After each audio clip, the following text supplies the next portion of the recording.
Well, I won the qualifying at the 3As in Sheffield, and then it got me selected to go to Pickett's Lock in London. And at the end of February, I competed in it and went very, very well, and I came second. The French girl won it, and I was about 50 points behind her, coming second with another personal best. And also the under-20 women's GB team won too. We were the only team out of GB who won. The French dominated that event, and then the Spanish came through third. So it was a really good, fun weekend and very successful for me individually. After every single training session, I'm feeling more and more confident about the Europeans in Holland this year and feeling a very positive approach towards it. The Europeans happen in July, and it's obviously competing against everyone else in Europe. I have to get a qualifying points of 5,300, which is going to be a 500-point personal best. And at the beginning of the training season, I thought it's going to be a challenge, but I'm sure I can do it. And now I'm feeling more and more positive towards it as I added a 600-point personal best to my indoor score. So there should be no reason, if everything goes to plan outdoors, for me to get that qualifying and get over it by a long way. Now I'm training for the heptathlon, so I've started my javelin work and my 200 speed work. And then we go to Portugal on the 6th of April to do 2.5 weeks of warm weather training out there to get used to warm climates and the different heats, to then be prepared to compete in the warm outdoors in the summer. This is going to be the third year going to the same resort. We go to Montegordo, which is on the next to the beach, which is lovely, and the track is literally 5 minutes down the road. So we train outdoors most of the day and then go indoors in the morning and in the very evening. We have 2 days training on and then a day of resting, which is spent mostly in bed because I'm so tired, and eating.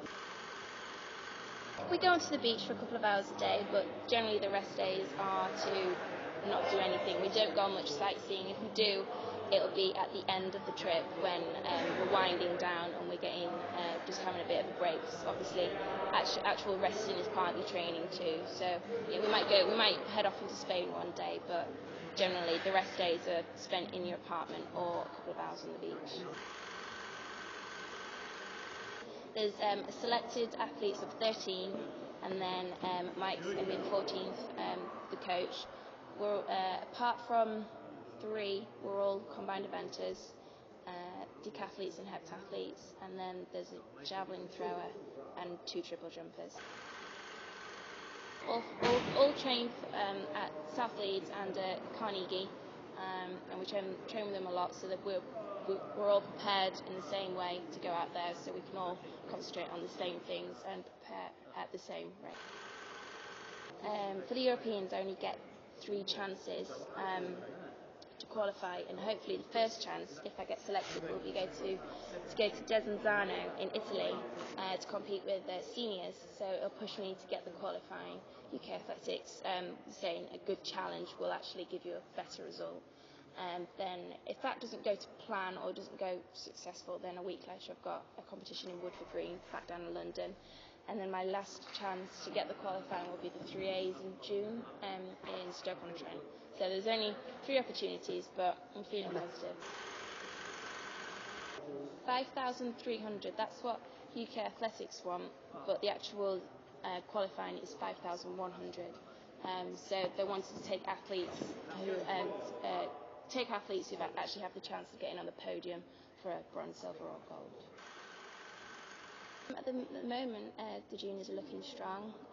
Obviously, you don't really know what the rest of Europe have got. Personally, I'm feeling strong, I'm feeling fit. I've never felt so fit, but you really don't know what's going to happen until you're out there. It would probably be really, you can't ever tell. It changes every year. Because I'm new to the international status, I don't really know. The French are definitely strong. Especially the girl who was down in London, so it all really just depends on who turns up on the day. Combined events, yes, we're doing very well at the moment. We're getting lots of individual personal bests in the single events, in the combined events, and overall points personal best. So from a combined events point of view, the under-20s and under-23s, and now seniors with Kelly Siddonson and Jessica Ennis, we're doing well.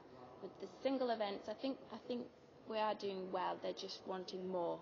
So hopefully by 2012 we'll have corrected those dooms and then get there and get some good gold medals. I think we're on track, making good progress. We're not going down, we're always going up, getting constant personal best. So I can't see why that's a negative. I find every personal best or every good performance is positive. Never think of the negative out of it. I'm still working at my old school. That's going really well. Now we're teaching some lessons, and I do a lot of umpiring for netball. So it's just basically the same. I get to train a lot. I still get my Wednesdays off, so I get a full day's training then. My life just basically stayed the same since we last spoke. Hopefully, when I go to university in September, I'll get my degree in sports science and coaching, and then I'll do a 4th year PGC and hopefully become a part-time teacher. That's still my career choice. I still like to go into teaching. I love my job at the moment, so I can't see any other path I'd want to take. But it really all, I don't know, 4 years' time I'll probably change my mind, but we'll see what happens. Hopefully next year, in September when I go to university, they've already talked about grants and sponsorship to help with my warm weather training equipment and transport and whatnot. So hopefully next year when I go to Portugal again, that'll be paid for.